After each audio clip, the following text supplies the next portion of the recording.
পেটের খিদে যখন আর সহ্য হয় না, তখন মা বাবার কবরের পাশে বসে ডুকরে কেঁদে ওঠে সাগর।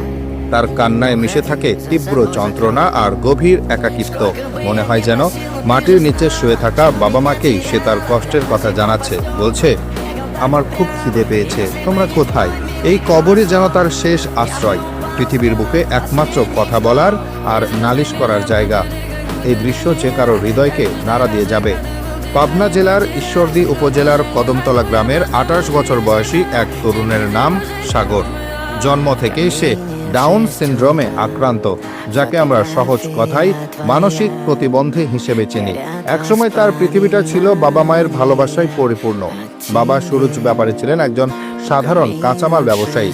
মা ঝর্ণা খাতুন আর বাবাকে নিয়ে ছিল সাগরের ছোট্ট সুখের একটি সংসার।